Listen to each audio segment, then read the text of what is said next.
नमस्कार दोस्तों, आप सभी का study for UPSC PC channel में स्वागत है। 68वीं बीपीएससी मेंस जीएस 1 का पेपर हो गया है और काफ़ी ज़्यादा क्लियर हो गया है। एक पैटर्न तो कम से कम दिख ही रहा है आपके एग्जामिनेशन के रिगार्डिंग, जो 69 बीपीएससी होगा उनके रिगार्डिंग। पेपर के अगर लेवल की बात करें तो आसान पेपर बिल्कुल भी नहीं है, आपको आसान दिखेगा क्योंकि कुछ कुछ सवाल वही हैं पीवाईक्यू से पूछे गए हुए जो पहले भी पूछे जाते थे और उसी को लेकर आप खुश हो रहे होंगे कि बहुत ही आसान सवाल था, बहुत ही आसान पेपर बिल्कुल नहीं है। कुछ सवाल इतने कठिन हैं कि बहुत सारे लोग पढ़ के भी नहीं गए होंगे, उनको अंदाज़ा भी नहीं होगा कि ये भी पूछ सकता है कि नहीं पूछ सकता है। तो इसीलिए पूरे पेपर को डिटेल में देखते हैं और एक ही चीज़ पर फोकस कीजिएगा। पहली बात तो घबराना डरना नहीं है, पेपर पढ़ के पास किया जा सकता था, इतना आसान है। समझ रहे हैं ना मैं जो समझाने की कोशिश कर रहा हूँ? तो इसलिए ध्यानपूर्वक वीडियो को अंत तक देखिएगा। सवाल से पैटर्न निकालने की हम लोग कोशिश करेंगे, एक एक सवाल को डिस्कस करेंगे कि कहाँ से क्या पूछा गया है, करंट अफेयर किस प्रकार से पढ़ना चाहिए। पहला सवाल इन्होंने पूछा 1858 अधिनियम से। आपको पता होगा कि हिस्ट्री का जो सिलेबस है उस सिलेबस में लिखा हुआ है कि 1850 से लेकर भारत की आज़ादी तक और उसके बाद का इतिहास भी कुछ कुछ पूछा जा सकता है। सिलेबस में यही है और मॉडर्न हिस्ट्री में कम से कम उन्होंने वहीं से सवाल पूछा है। गवर्नमेंट इंडिया एक्ट 1858 से पूछा है। 1850 के बाद का इतिहास पूछना है तो 1858 का एक्ट पूछा है। बहुत ही अच्छा सवाल, आसान सवाल, पढ़ के गए होंगे बच्चे। बिरसा मुंडा आंदोलन जो बहुत बार पहले भी पूछा गया है, इस बार ही पूछा गया। नील विद्रोह से सवाल पूछा इन्होंने। पटना कलम चित्रकला ये भी पहले पूछा जाता था, इस बार ही पूछा इन्होंने। ये क्वेश्चन इससे पहले नहीं पूछा गया है, लेकिन ये क्वेश्चन पूरी आउट ऑफ सिलेबस नहीं है। प्राचीन काल में पूर्वी भारत में गुहाओं का विकास, पूर्वी भारत की बात कर रहा है ये, और गुहाओं का विकास, गुफाओं का विकास पूर्वी भारत की बात कर रहा है। इस क्वेश्चन में एक मैप बना दीजिए अच्छा सा, बिहार का बराबर की गुफाओं को लिखिए कि उसमें कौन कौन से गुफा थे। कर्ण गुफा, सुदामा गुफा, उसके बाद विश्व झोपड़ी, चौपर गुफा, जो वगैरह 4 बनवाए थे अशोक और उसके वंशजों ने, उसके बारे में लिखना था। बराबर पहाड़ी की जो गुफाएं हैं उसके बारे में लिखना था। ये तो मौर्य आर्ट से ही सवाल हो गया क्योंकि मौर्य आर्ट आपके सिलेबस का हिस्सा है। लेकिन सिर्फ पूर्वी भारत में इन्होंने पूछा है तो पूर्वी भारत में उड़ीसा के भुवनेश्वर के पास उदयगिरी और खंडगिरी की भी गुफाएं हैं, जहाँ पर कौन सा है, रानी गुफा है एक और एक अनंत गुफा है। इन दोनों के बारे में भी लिखना था। पूर्वी भारत में मुख्य रूप से यही केव हैं। बाकी नॉर्थ ईस्ट इंडिया में भी केव हैं, लेकिन वो आर्ट के तहत नहीं आते हैं क्योंकि वो नेचुरल केव्स हैं, प्रकृति के द्वारा बनाए गए हैं, प्रकृति के द्वारा बनाए गए केव्स हैं। तो मुख्य रूप से इसमें यही सवाल पूछा गया था आपको, लेकिन सवाल का लैंग्वेज थोड़ा सा इन्होंने बदल दिया। इन्होंने केवल मौर्य लेकर नहीं लिखा, मौर्य देकर नहीं पूछा है कि मौर्य के गुफा आर्ट के बारे में बताइए, बल्कि इन्होंने बोला कि पूर्वी भारत के गुफा आर्ट के बारे में बताइए। ओके, तो मुख्य रूप से यही सवाल आपसे पूछा गया है। पूर्वी भारत लिखा हुआ है, इस चीज़ का ध्यान रखिएगा। अगर इसमें अजंता, एलोरा ये सब लिख कर आएंगे तो आपका आंसर गलत हो जाएगा, क्योंकि वो पूर्वी भारत में नहीं है, पूरी पश्चिमी भारत की गुफाएँ हैं वो। ओके, अगला सवाल काफ़ी आसान था। क्या है कि भारतीय राष्ट्रीय आंदोलन के उदय के कारक, राष्ट्रीय आंदोलन का उदय क्यों हुआ, इसके कारण को लिखना था। और ये हम लोग ने GS 1 का जब लेक्चर किया था, हमने बहुत सारे अपलोड हैं, आप जाकर देखिएगा, तो उसमें बार बार मैंने समझाया था कि आंदोलन का उदय कैसे हुआ। मुख्य रूप से ये पूछ रहा है कि आंदोलन के उदय के पीछे कौन कौन से कारण हैं और इसने स्वतंत्रता संग्राम को किस प्रकार दिशा दी, इसके बारे में लिखना था आपको। आसान सवाल था, बोनस उठा सकते थे इन सब सवालों में। ये सवाल आपका वाकई आसान था, इसमें काफ़ी अच्छा लिखना चाहिए था आप लोगों को। हाँ, लेकिन लॉन्ग फॉर्म में है तो इसलिए लिखना आसान भी नहीं था। अगला सवाल जो इन्होंने पूछा है, इससे पहले भी बीपीएससी में बहुत बार इन्होंने पूछा है। तकनीकी शिक्षा का विकास बिहार में, औपनिवेशिक तकनीकी शिक्षा का विकास किसमें पूछा है कि ब्रिटिश शासन की विभिन्न योजनाओं के अंतर्गत बिहार में औपनिवेशिक तकनीकी शिक्षा के विकास की चर्चा कीजिए, इसके प्रभाव का आलोचनात्मक परीक्षण करना है। यहीं पर बच्चे फंस जाएंगे, इसके परीक्षण करने को भी बोला है। आपसे ये नहीं बोला गया कि केवल education policy, education, technical education मुख्य रूप से बिहार में कैसे डेवलप हुआ उसके बारे में लिखिए, बल्कि इसने बोला है कि उसका क्रिटिकल एनालिसिस कीजिए। एजुकेशन डेवलप क्यों किया गया अंग्रेजों के द्वारा, उनकी मंशा क्या थी, उसके कुछ निगेटिव पॉइंट लिखिए, विपक्ष में पॉइंट लिखिए। क्रिटिकल एनालिसिस पूछा गया है आप लोगों से। क्रिटिकल एनालिसिस करना इस सवाल का थोड़ा सा कठिन बनाता था। बाकी जो लोग रट के गए होंगे, उन्होंने अगर क्रिटिकल एनालिसिस पर ध्यान नहीं दिया होगा तो उनके अंक जरूर कटेंगे, क्योंकि क्रिटिकल एनालिसिस ही इस सवाल का एंड वाला वर्ड है और एंड वर्ड से ही सवाल डिसाइड होता है उसको किस दिशा में लिखनी है। क्रिटिकल एनालिसिस करना था बिहार में टेक्निकल एजुकेशन के विकास का। अगला सवाल जो इन्होंने पूछा है वो है प्राचीन काल में उत्तर भारत में हुए मंदिर के विकास का विश्लेषण कीजिए। सबसे पहले देखिए कि मंदिर का विकास जो भारत में हुआ है वो कितने प्रकार से हुआ है। तो अगर आप देखेंगे तो आपको भारत में, अगर भारत देश ये है, तो आपको भारत में 3 प्रकार के मंदिर मुख्य रूप से देखने को मिलता है। उत्तर भारत के मैदान में कौन सी शैली चलती है बंधुओं? नागर शैली चलती है। नागर शैली के बाद अगर बिल्कुल कृष्णा नदी के नीचे के भाग में आप चले जाएंगे तो वहाँ पर कौन सी शैली चलती है? तो यहाँ पर चलती है द्रविड़ शैली। और बीच में कौन सी शैली चलती है? तो बेसर शैली चलती है। बेसर का मतलब ही होता है मिक्सचर, मिक्स किया हुआ, 2 शैली का मिक्सचर है। नागर और द्रविड़ जब मिल जाता है तब बेसर शैली का विकास होता है। तो सबसे पहले तो आपको ये बता देना था कि 3 शैली होते हैं, नागर, बेसर और द्रविड़। उसके बाद आपको हेडिंग बनाना था नागर शैली। इसमें आपको उपशैलियाँ इसकी लिखनी थी, क्योंकि लॉन्ग फॉर्म है ना। उड़ीसा शैली हो गया, दूसरा हो गया गुजरात शैली। उड़ीसा शैली में फिर आप मध्य प्रदेश के मंदिरों का जिक्र, खजुराहो मंदिर समूह का जिक्र करते।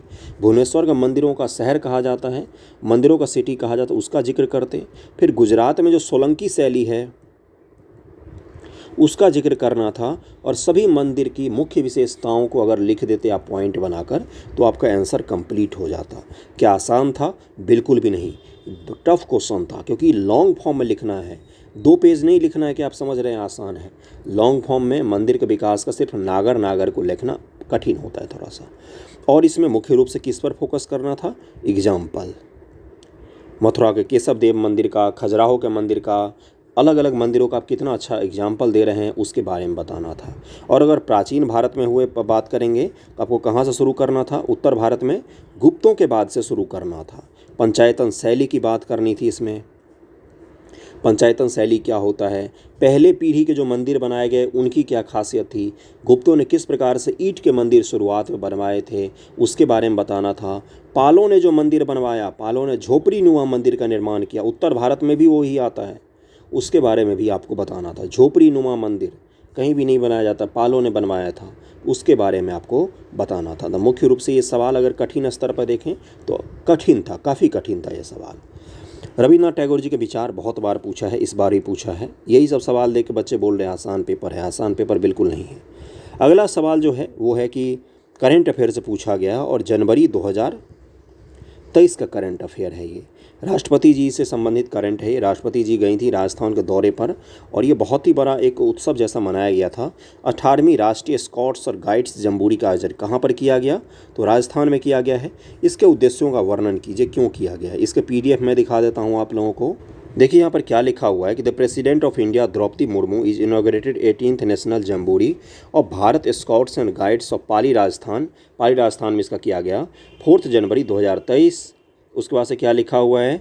The president of India noted that the Bharat scouts guides is the largest voluntary. उसने पूछा है कि इसका क्या उद्देश्य था और ये किस प्रकार से सहायक हो सकता है। Non political uniform youth organisation and educational movement in the country. यही इस जो ये जो है ऑर्गेनाइजेशन, इसका मुख्य रूप से यही काम करता है ये। और इसके उद्देश्य और इसकी कुछ खासियत मैं बता दूंगा। ये जेंडर के आधार पर डिस्क्रिमिनेशन को नहीं मानता है। ये रेस, गोरा काला और जेंडर, इन सब के आधार पर हर चीज़ के डिस्क्रिमिनेशन को खारिज करते हुए एक यूथ शक्ति को एक करके भारत में काम करने के लिए ऑर्गेनाइज किया गया है इसको मुख्य रूप से। The Bharat scouts and guides work for the character building of boys and girls without any distinction of creed, race and gender. The organization is working with the spirit of dedication and service with promote the welfare of humanity. मानव के विकास के लिए, लड़के लड़कियों के character building के लिए काम करता है ये, बिना किसी भी भेदभाव को लेकर। मुख्य रूप से इसका यही मोटिव था। और कब हुआ है ये? करंट अफेयर पढ़ना शुरू कीजिए। वो भी कहाँ से? ये आपको बिहार के किसी करंट के मैगजीन में नहीं मिलेगा, क्योंकि वो लोग इन चीज़ों को इम्पोर्टेंस नहीं देते हैं। ध्यानपूर्वक देखिएगा तो आपको कहीं नहीं मिलेगा। नाम भी बहुत सारे लोगों ने नहीं सुना होगा, मैं सच्चाई बता रहा हूँ। तो इसलिए मैं कह रहा हूँ कि डेली न्यूज़पेपर जो होता है, हम लोग भी डिस्कस करते हैं, न्यूज़पेपर ढंग से खुद से पढ़ना शुरू कीजिए, वहीं से आपके सवाल टकराने शुरू होंगे। कोई जो कोचिंग के पढ़ा रहे थे टीचर्स, एक भी मुझे बता देंगे कि मैंने इसको कवर करवाया था तो मैं मान जाऊँगा। नहीं होता है ऐसे। खुद से पढ़ना शुरू कीजिए, खुद से एफर्ट लगाना शुरू कीजिए। ओके, तो ये जनवरी का करंट अफेयर्स आपका पूछा गया था ये सवाल। अगले सवाल पर चलते हैं। अगला सवाल क्या है? अगला सवाल जो है वो भी करंट अफेयर से ही संबंधित है, लेकिन आप में से बहुत लोगों को आइडिया नहीं लग रहा होगा कि ये क्या करंट अफेयर है। उत्तराखंड पीसीएस का एग्ज़ाम हुआ उसमें ही पूछा गया है, यूपी पीएससी का एग्ज़ाम हुआ उसमें ही पूछा गया है। और जब मैंने लेक्चर लिया था जिसको मात्र 800 से 900 लोगों ने ही दिखा था, जब मैंने बताया था कि एसडीजी सस्टेनेबल डेवलपमेंट गोल, ये सारे के सारे 17 के 17 गोल आपको रटे हुए होने चाहिए, उससे जुड़े हुए सवाल पूछे ही पूछे जाते हैं अगर ढंग से एग्ज़ाम ले कोई भी पीसीएस। तो बीपीएससी तो अब जाके सुधरा है ना, इससे पहले पीसीएस और यूपीएससी को उठाकर देखिए कितनी ही बार पूछा गया है। अब ये करंट से किस प्रकार संबंधित था, जो यूएन का है एसडीजी, उसका गोल 16 क्या कहता है, पहले उसको सुनिएगा तो आपको स्पष्ट हो जाएगा कि ये करंट से क्यों संबंधित था। उसका गोल 16 कहता है कि promote peace and inclusive society. क्या बोल रहा है, शांति और सद्भावपूर्ण का सोसाइटी होना चाहिए, इसको प्रमोट करना है। गोल 16 है सस्टेनेबल डेवलपमेंट गोल का। आपको विश्व में शांति वाकई दिख रही है? नहीं ना, तो बस उसी के कारण इस गोल को पूछा गया है आपको करंट से रिलेट करके। रूस यूक्रेन तो आपने इतना सारा पढ़ा, लेकिन इस एसडीजी गोल 16 नहीं पढ़ा जिसमें लिखा हुआ है कि विश्व शांति को प्रमोट करना है और इंक्लूसिव सोसाइटी को डेवलप करना है। बहुत ही ज़्यादा करंट से रिलेटेड टॉपिक था, एसडीजी से टॉपिक था, एसडीजी सस्टेनेबल डेवलपमेंट गोल्स, जिसको आप लोग 0% मान्यता देते हैं। मैंने पढ़ा है तो आप लोगों ने देखा तक नहीं, उसको जाकर देखना चाहिए आप लोगों को, क्योंकि सवाल पूछे जाते हैं एसडीजी से। इकोनॉमिक्स में भी पूछे जाएंगे, ऐसे में भी आपका काम आएगा, निबंध में भी एसडीजी काम आएगा आपका। सोसाइटी से संबंधी सवाल अगर पूछे जाते समाज में, उसमें भी काम आएगा। महिलाओं के जेंडर इशू संबंधी सवाल पूछे जाते वहाँ भी काम आएगा। बच्चों के पोषण संबंधी सवाल पूछे जाते वहाँ भी काम आएगा। इकोनॉमी, इन्वायरमेंट, महिलाओं से संबंधित, बच्चों से संबंधित, सोसाइटी से संबंधित निबंध में सब जगह एसडीजी आप चिपका के लाइए, भर कर नंबर मिलेगा आपको। सस्टेनेबल डेवलपमेंट गोल इतना इंपॉर्टेंट है, मैंने पढ़ाया था इकोनॉमिक्स के लेक्चर में। अगले सवाल पर चलते हैं। बिहार के अधिकार आधारित ई सेवा प्रदायगी परिदृश्य का वर्णन कीजिए। बहुत सारे स्टूडेंट्स बोल रहे थे ग्रुप में अलग अलग जगहों पर कि यूपीएससी वालों को फ़ायदा होगा इस एग्जामिनेशन के ऐसे पेपर से। बिल्कुल भी नहीं होगा। पहले बिहार स्पेशल से सवाल GS1 में न के बराबर में पूछे जाते थे, एक पूछा जाता था, वो भी अथवा करके लिख दिया जाता था। जवाब अगर नहीं देते थे बिहार स्पेशल का तो भी आपका पेपर कंप्लीट हो जाता था। बिहार स्पेशल से इस बार काफ़ी सारे सवाल पूछे गए हैं और उसका जवाब देना सबके बस की बात नहीं थी। यूपीएससी कोई पूछ नहीं लगे होते उनके भी। आगे देखते हैं इस सवाल का आंसर कैसे लिखना था, बताओ कहाँ से चर्चा में आया। आपने करंट में कितनी बार पढ़ा होगा कि बिहार ने जो भू प्रबंधन की नीति अपनाई है, ज़मीनों का ऑनलाइन नक्शा देना शुरू किया है, इसके कारण से बिहार का ई शासन को लेकर काफ़ी ज़्यादा चर्चा में है ना। बहुत सारे राज्यों ने अपनाया भी है, बस वहीं से रिलेट करके इन्होंने सवाल पूछा।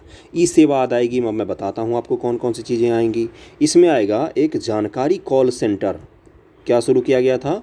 जानकारी कॉल सेंटर की शुरुआत की गई थी 2008-9 में बिहार सरकार के द्वारा। ये बिहार के स्टैटिक पोर्शन सवाल पूछा गया है, जिसके तहत ये था कि सूचना का अधिकार जो है, राइट टू इन्फॉर्मेशन जो है RTI, उसको कॉल करके आप बिहार सरकार से पूछकर ले सकते हैं। इसको 2008-9 में पुरस्कृत किया गया था इस योजना को। अधिकार आधारित ई सेवा पूछा है आपसे, ऐसा नहीं होगा कि आप कुछ भी ई सेवा में लिख कर आ जाएंगे। बिहार में भी अधिकार आधारित जो ई सेवा है उससे जुड़े हुए सवाल पूछा गया है आपसे। तो RTI अधिकार आधारित ई सेवा में आता है, वहाँ से आपको उसको लिखना था कि जानकारी कॉल सेंटर के बारे में आप लिख सकते थे, ई डिस्ट्रिक्ट प्रोग्राम के बारे में लिख सकते थे आप। उसके बाद से ऑनलाइन जो ज़मीन वगैरह के कागज़ पहुँचाने का दिया गया है, बिहार सरकार ने शुरू किया है। और उसके बाद से जो जियो टैगिंग शुरू किया है ज़मीनों का करना, इसके बारे में आपसे लिख सकते थे। उसके बाद ई पंचायत के बारे में आप लिख सकते थे, ई पंचायत के बारे में लिख सकते थे। ये मुख्य पॉइंट है जिसके बारे में आपको लिखना था। छोटा सवाल था, मतलब 8 नंबर का सवाल था, तो इतना भी अगर आप लिखते 3-4 पॉइंट भी तो आप आसानी से इसको कर सकते थे। बाकी बिहार सरकार की जो हाल फिलहाल में योजनाएं हैं उसको तो लिखना ही था। अगला सवाल इन्होंने और पूछा, बहुत ही अच्छा सवाल है, और ये बिहार के इकोनॉमिक सर्वे में इससे जुड़े हुए डेटा दिए हुए थे। आसान सवाल बिल्कुल भी नहीं है। बिहार राज्य में सौर ऊर्जा उत्पादन के क्षेत्र में किए गए प्रयासों का वर्णन कीजिए। सोलर रूफटॉप योजना लाई है बिहार सरकार, सोलर रूफटॉप योजना,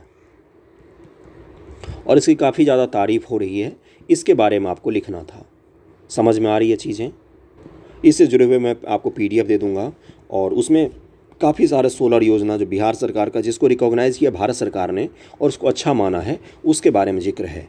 ये इसमें मुख्य रूप से उसी के बारे में लिखना था। 7 नंबर था सोलर रूफटॉप को भी अगर आप अच्छे से थोड़ा सा बहुत अच्छे से एक्सप्लेन करके लिख देते उसको, तो भी आपको इसमें अच्छा खासा नंबर मिल जाता। शॉर्ट आंसर है ये। अगला सवाल क्या पूछा है, ये आप पढ़ के गए होंगे, रट के गए होंगे बहुत सारे। आत्मनिर्भर बिहार के 7 निश्चय 2 सुशासन कार्यक्रम की विशेषताओं का परीक्षण कीजिए। आलोचनात्मक परीक्षण लगा हुआ है। आलोचनात्मक, क्रिटिकल एनालिसिस करना है। क्रिटिकल का मतलब क्या होता है? क्रिटिकल का मतलब होता है आलोचनात्मक मूल्यांकन कीजिए। आलोचनात्मक मूल्यांकन का मतलब होता है उसके विपक्ष में भी पॉइंट लिखना है आपको, विपक्ष में अच्छा खासा पॉइंट लिखना है आपको, क्रिटिकल एनालिसिस करना है। क्लियर हो गया होगा।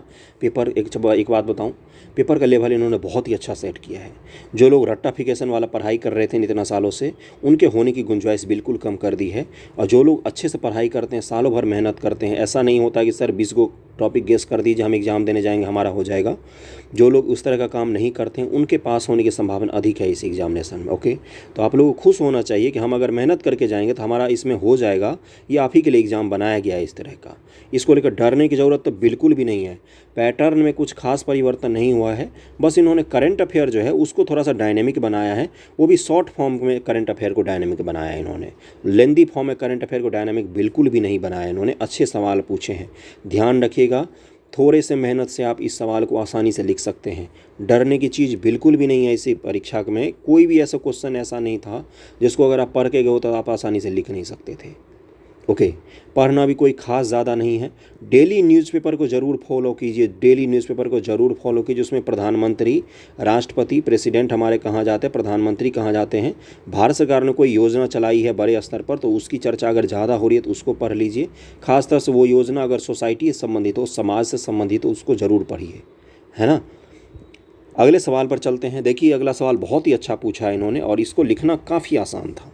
बस इसमें यह पता होना चाहिए कि क्राइटेरिया क्या रखा है। यूजीसी ने विदेशी विश्वविद्यालयों को बोला है कि भारत में आकर आप कैंपस खोलिए। तो पूछा है कि इसका क्या लाभ हो सकता है। क्या पूछा है कि आप भारत में उच्च शिक्षा में उनके प्रभाव के बारे में आप कैसी संभावनाओं की कल्पना करते हैं। क्या आपको लगता है कि यह खेल परिवर्तक होगा, गेम चेंजर होगा। अपने उत्तर के समर्थन में तर्क दीजिए। तर्क पूछा है, अपने तर्क। किताबी भाषा लिखेंगे तो वो भी पकड़ लेगा जैसे मैं पकड़ लेता हूँ। इसमें सबसे पहले क्या लिखना था कि यूजीसी ने बोला है यूनिवर्सिटी ग्रांट कमीशन, इसने बोला है दुनिया की यूनिवर्सिटियों को भाई साहब अपना अपना दुकान लेके भारत आ जाओ। जिन जिन का यूनिवर्सिटी टॉप 500 में आना चाहिए दुनिया के रैंकिंग में वो आओ। आपको जितना फीस तय करना है आप तय कीजिए, हम आपको नहीं रोकेंगे। कैंपस खोलिए, विदेशी छात्रों को भी पढ़ाइए भारत में, हम आपको नहीं रोकेंगे। ये तो होगा क्राइटेरिया। अब इन्होंने इससे क्या फ़ायदा होगा। सबसे पहली बात, बाहर की यूनिवर्सिटी आएंगे विदेश में तो एक क्या होगा, एक प्रतिद्वंद्विता बढ़ेगी, भारत में कंपटीशन बढ़ेगा। जो झंटी फंटी यूनिवर्सिटी खोल के बैठे हैं, बहुत सारा पैसा लेते हैं, वो लोग सचेत हो जाएंगे कि भाई इस क्षेत्र में भी अब कंपटीशन बढ़ने वाला है। अपने एजुकेशन को अच्छा करो, सस्ता करो, ताकि इन यूनिवर्सिटी में बच्चे ना जाएं। तो एजुकेशन इससे सस्ता और अच्छा होने की उम्मीद है। दूसरा क्या होगा, देश में निवेश बढ़ेगा। तीसरा क्या होगा, मैं ऊपर मोटा मोटा पॉइंट बता रहा हूँ, आप इसको एक्सप्लेन कर सकते हो। अगला क्या होगा, देश में रिसर्च जैसी चीज़ें बढ़ेंगी, एजुकेशन का एक माहौल बनेगा, हेल्दी कंपटीशन क्रिएट होगा। भारत सरकार को बहुत सारा क्या मिलेगा, रिसर्च वगैरह के बहुत सारे अपने देश में माहौल बनेंगे। उस रिसर्च से सरकार को भी फ़ायदा होगा, पब्लिक को भी फ़ायदा होगा। दुनिया में एक शिक्षा के रूप में, एजुकेशन के रूप में भारत की पहचान बन सकेगी जो कभी पहले हुआ करती थी। अभी हमारी यूनिवर्सिटियों की दुनिया में तो रैंकिंग में कुछ खास है नहीं, IIT और IIM वगैरह 500-600 में आ जाते हैं। इससे क्या होगा, एक हेल्दी कंपटीशन का माहौल क्रिएट होगा। बच्चों के पास अधिक विकल्प होंगे कि हम इस यूनिवर्सिटी में नहीं पढ़ेंगे, हम इसमें पढ़ लेंगे। ज़रूरी नहीं कि JP यूनिवर्सिटी में पढ़ें कि किसी अच्छे यूनिवर्सिटी में पढ़ लेंगे। तो यही सब मोटा मोटी पॉइंट होता। आप मुझे बताइए, क्या इसको लेकर पढ़ने की ज़रूरत थी। इस सवाल को अगर ढंग से देखा जाए, आपसे पूछा जाएगा कि भारत में कैम्ब्रिज का कैंपस खोल देते हैं, कितना बड़ी बात हो जाएगी ना। क्या आपको पढ़ने की ज़रूरत है कि उसके फ़ायदा क्या क्या होगा। हायर एजुकेशन में बच्चों को पढ़ने की ज़रूरत है नहीं ना, तो बस यही लिखिए, रोज़गार क्रिएट होगा। जो PhD करके बाहर बच्चे घूम रहे होते हैं उनको रोज़गार मिलेगा। रोज़गार मिलेगा तो सरकार को जो रोज़गार देने की दायित्व बनी रहती है उस पर थोड़ा सा भार कम होगा। यही सब अलग अलग तो पॉइंट्स लिखने हैं। समझ में आ रही है चीज़ें। इंफ्रास्ट्रक्चर डेवलप होगा देश में, देश का पर्यटन का भी विकास होगा, बाहर से यूनिवर्सिटी आएगी तो बाहर से बच्चे भी आएंगे पढ़ने के लिए अलग अलग तरह के, है ना। तो बस यही सब इसमें लिखना था। इसको अगर आप थोड़ा सा सोचेंगे ना बैठकर, तो भी आप अभी भी लिख सकते हैं बिना किसी खास बाहरी सोर्स का मदद लिए हुए भी। सोचिए थोड़ा सा बैठकर। ओके, अगले सवाल पर चलते हैं। अगला सवाल बहुत ही अच्छा पूछा है, करंट से पूछा है। हमारे उपराष्ट्रपति जयदीप जो धनखड़ हैं, उन्होंने बोला था कि संसद के पास सर्वोच्च शक्ति होनी चाहिए। एनजेएसी, नेशनल जुडिशरी जो कमीशन बनाया था, जिसको सुप्रीम कोर्ट ने रद्द कर दिया था, उसको लेकर फिर से चर्चा हो रहा था कि हम क्यों ना उसको बहाल करें। ये न्यायपालिका को किसने अधिकार दिया कि संसद के बनाए हुए कानूनों को पलट दिया जाए। इसमें इसी को सवाल में इन्होंने पिरोकर पूछ लिया है कि जो बुनियादी ढांचा का सिद्धांत दिया था, उसकी आलोचना किया गया भारत के उपराष्ट्रपति के द्वारा, और उस आलोचना का परीक्षण किसने किया? सुप्रीम कोर्ट ने। इसी के बारे में आपसे सवाल पूछा है। क्या समझते हैं कि यह बहस कार्यपालिका और न्यायपालिका के निकट भविष्य में टकराव का मुद्दा साबित होगा? तर्क दीजिए। तो आपको क्या बताना था कि ये टकराव का मुद्दा साबित नहीं होगा। एक स्वस्थ लोकतंत्र में ये निशानी होती है कि हर चीज़ पर काफ़ी अच्छे तरीके से पक्ष और विपक्ष रखकर बात किया जाए। आप ये बता सकते हैं कि इस पर राष्ट्रपति, उपराष्ट्रपति महोदय का अपना पक्ष हो सकता है, सुप्रीम कोर्ट ऑफ इंडिया का अपना पक्ष होगा। दोनों के पक्ष टकराएंगे नहीं, बल्कि दोनों के पक्ष से एक हेल्दी चीज़ निकल कर आएगा, जो भारत के जुडिशरी के लिए, भारत के विधायिका के लिए, भारत के न्यायपालिका के लिए अच्छा साबित होगा, भारत के जनता के लिए अच्छा साबित होगा। अंततः आपको इसमें यही साबित करना था, अंत में पॉजिटिव रिमार्क के साथ समाप्त करना था। अपना राजनीतिक विचारधारा वहाँ पर लिख कर नहीं आना था। समझ रहे हैं ना चीज़ों को? ओके, तो मुख्य रूप से अगर देखेंगे ना इसमें, तो इसमें क्या पूछा है, जो न्यायिक समीक्षा की शक्ति है ना, उसका उन्होंने आलोचना किया था हमारे उपराष्ट्रपति जी ने। मुख्य रूप से 1973 का जो केशवानंद का भारतीय मामला है, उसी में है मूल ढांचा का सिद्धांत। तो इसी के तहत उन्होंने कुछ आलोचना किया, तो उसका इसने सुप्रीम कोर्ट ने मूल्यांकन किया था। जुडिशियल रिव्यू, सुप्रीम कोर्ट का क्या पक्ष है इस पर, उस पर उपराष्ट्रपति के क्या पक्ष हैं, और दोनों का निवारण कैसे होगा, दोनों से क्या हमारे लोकतंत्र को मजबूती मिलती, इसी के बारे में लिखना था। अगर कठिनाई का बात करें तो इस क्वेश्चन को समझना थोड़ा सा कठिन था, सभी लोग इसको नहीं लिख सकते। मुख्य रूप से क्या है, इसमें पॉइंट्स बनाना आसान नहीं था। 38 नंबर का सवाल है, काफ़ी लंबी सवाल होता है, इसमें पॉइंट्स बनाना बिल्कुल मुश्किल था, वाकई मुश्किल था इसमें पॉइंट्स बनाना। ये क्वेश्चन इस पेपर का सबसे कठिन सवालों में से एक बन सकता है। अगले सवाल पर चलते हैं। अगला सवाल एज यूजुअल उसी से पूछा गया जहाँ से आशा थी सभी लोगों को। G20 के बारे में पूछा गया है। G20 के बारे में नहीं पूछा कुछ और है। आपको दिख रहा है G20, मैं दिखाता हूँ क्या पूछा है। क्या आपको लगता है कि इस साल के अंत में दिल्ली में होने वाले G20 शिखर सम्मेलन को अपनी अस्थायी विकासात्मक चुनौती के बावजूद, कितना खराब हिंदी दिया गूगल ट्रांसलेट वाला, भारत को अपनी महत्वाकांक्षा के माध्यम से सफल बनाने की विकासशील दुनिया के नेतृत्व को पुनः प्राप्त करना चाहिए? एकमात्र पूर्ण विराम यहाँ पर, वो भी प्रश्नवाचक चिन्ह लगाया, इतना बड़ा स्टेटमेंट है। क्या आपको लगता है कि भारत को दक्षिणी विश्व, क्या आ गया, G20 छद्म है। असल में सवाल पूछा है साउथ कॉरपोरेशन में भारत क्या एक कॉमन मुद्दा नहीं ढूंढ पा रहा है, उसको बताइए। क्या पूछा है, दक्षिण विश्व के आम लक्ष्य की खोज में एकजुट करने में वास्तविक कठिनाई का सामना करना पड़ रहा है। भारत जो बात करता है कि हम साउथ कोलैबोरेशन को बढ़ाएंगे, दक्षिण सहयोग को बढ़ाएंगे, इसमें दक्षिण सहयोग में अभी तक आम मुद्दा क्यों नहीं बन पाया है, इसी के बारे में वास्तविक कठिनाई क्यों साबित हो रही है भारत के लिए, इसके बारे में भी चर्चा करना है। सवाल के दो हिस्से हैं। G20 को भारत में ऑर्गेनाइज करवाने में किस प्रकार की चुनौतियां आ रही हैं, दक्षिण सहयोग और विकासशील देशों से उसको जोड़कर लिखना था। सवाल में आपको दिख रहा है कुछ और, लेकिन सवाल के मूल भावना को पकड़ेंगे तो इसका मूल भावना जो दिख रहा है उससे बिल्कुल अलग है। समझ में आ रही है चीज़ें? क्या लिखा हुआ है? क्या आपको लगता है कि इस साल के अंत में दिल्ली में होने वाले G20 शिखर सम्मेलन को अपनी अस्थायी विकासात्मक चुनौती के बावजूद भारत को अपनी महत्वाकांक्षा के माध्यम से सफल बनाने की विकासशील दुनिया के नेतृत्व को पुनः प्राप्त करना चाहिए? ये पूछ रहा। विकासशील दुनिया बोले तो साउथ कॉरपोरेशन की बात। क्या आपको लगता है कि भारत को दक्षिणी विश्व को आम लक्ष्यों की खोज में एकजुट करने में वास्तविक कठिनाई का सामना करना पड़ रहा है? अपने ठोस तर्कों के साथ उत्तर को लिखिए। इस सवाल के दो मुख्य अलग चीज़ हैं। पहली बात तो ये कि G20 देश जो हैं, इसका आयोजन इस बार एक विकासशील देश कर रहा है।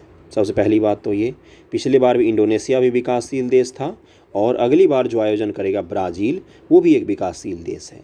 इसीलिए इस तरह के सवाल बनाए गए हैं और ये पूछा गया है कि विकासशील देशों के हम कैसे लीडर बन सकते हैं सफलतापूर्वक G20 को ऑर्गेनाइज करके। उसके बाद आपसे ये पूछा गया है कि जो दक्षिण दक्षिण कॉरपोरेशन की बात करते हैं, साउथ साउथ कॉरपोरेशन की, कुछ दिन पहले इसकी बैठक हुई थी गुरु, तो उसमें हमारे सामने अभी भी एक कॉमन मुद्दा क्यों नहीं बन पाया है, ये कॉमन मुद्दा बनाने में किस प्रकार की कठिनाई आ रही है, उसके समक्ष तर्क देना था। यही था सवाल। कठिन, अत्यधिक कठिन सवाल, सबके बस के लिखना बिल्कुल भी नहीं। कुछ भी लिख कर आएंगे तो नंबर तो मिलने वाला है नहीं, क्योंकि IR के सवाल है, हिस्ट्री का सवाल बिल्कुल भी नहीं है कि आप अशोक से शुरू करके औरंगजेब तक लिख दें और आपको कुछ नंबर मिल जाता है, ऐसा कुछ नहीं होगा। काफ़ी अच्छा सवाल पूछा है, बहुत ही अच्छा फ्रेम किया है इन्होंने। अगला क्या है, एक्सपेक्टेड क्वेश्चन था, मैंने बताया अभी तक, भूकंप पढ़ के जाइएगा, वहाँ सवाल पूछेगा। सीरिया व तुर्की भूकंप आपदा सहायता में राष्ट्र संघ की पहुँच एवं संसाधन प्रबंधन भूमिका का मूल्यांकन कीजिए। संयुक्त राष्ट्र संघ की पहुँच एवं संसाधन प्रबंधन भूमिका का मूल्यांकन, सीरिया और तुर्की में भूकंप जो आया था उसके बारे में बताना है, तो इसके बारे में लिखना था। ये सवाल जो पढ़ के गए होंगे वो लिख देंगे, जिनको पता होगा कैसे UN ने मदद किया है। जो नहीं पढ़ के गए होंगे वो कुछ नहीं लिख सकते इस सवाल में। बाकी DI के सवालों की अगर हम लोग बात करें तो अगर PYQ आप ढंग से पढ़ के गए होंगे, ढंग से लगा कर गए होंगे, आपका कैलकुलेशन अच्छा होगा, तो जो जिस तरह के सवाल PYQ में पूछे गए हैं उसी ढर्रे के सवाल DI में पूछे गए। हम लोग DI डिस्कस नहीं करेंगे, क्योंकि DI को डिस्कस क्या करना, उसको तो आप सॉल्व कीजिएगा बैठकर। पेपर के लेवल की बात करें, अगर सबसे कठिन को हम लोग 5 देंगे, सबसे आसान को अगर 1 देंगे, तो ये पेपर 4 पर था। पेपर कठिन था। कुछ सवाल जो थे जो कन्वेंशनल पूछे गए हैं, जो पहले भी पूछे गए हैं, उसको भी ढंग से करना था, क्योंकि क्रिटिकल एनालिसिस इन्होंने हर जगह लगा दिया था। टेक्निकल एजुकेशन में भी क्रिटिकल एनालिसिस था, हर जगह इन्होंने क्रिटिकल एनालिसिस शब्द लिख रखा था। ध्यानपूर्वक सवाल को करके आप इसको कर सकते हैं। अगर इससे पैटर्न हम लोग निकालने की कोशिश करें तो क्या पैटर्न निकलता है, न्यूज़पेपर को डेली फॉलो कीजिए, कम से कम न्यूज़पेपर को डेली फॉलो कीजिए। एक मंथली मैगजीन जो आप पढ़ रहे हैं उसके हर टॉपिक को पढ़िए।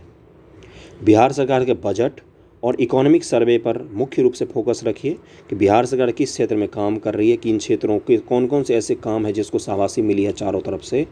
बाकी और भी कुछ खास पूछा नहीं गया है। राष्ट्रपति जी से जुड़ा हुआ एक करंट पूछा गया, वो भी मैंने दिखा ही दिया है, और कोई सवाल ऐसा नहीं था जिससे अलग से सवाल पूछा गया हो। सिलेबस में प्राचीन भारत की कला पर फोकस कीजिएगा, और मुख्य रूप से जो भी कला है, चाहे मंदिर कला हो, गुहा कला हो, अब अगली बार चित्रकला पूछ सकता है प्राचीन भारत का, तो इस प्रकार से आपको तैयार करना ही पड़ेगा। बाकी GS1 का ही पेपर हुआ, अभी GS2 और GS3 बाकी है। GS3 बोल रहा हूँ, निबंध वगैरह का पेपर बाकी है, उसको भी हम लोग अच्छे से डिस्कस करेंगे। पढ़ते रहिए, घबराइए मत। पेपर आसान ही था अगर पढ़ के जाएंगे तो। आसान इसलिए होगा 69 से क्योंकि आपको एक पैटर्न पता चल गया है। जो लोग इस बार गए हैं देने, उनको पैटर्न पता नहीं चला है।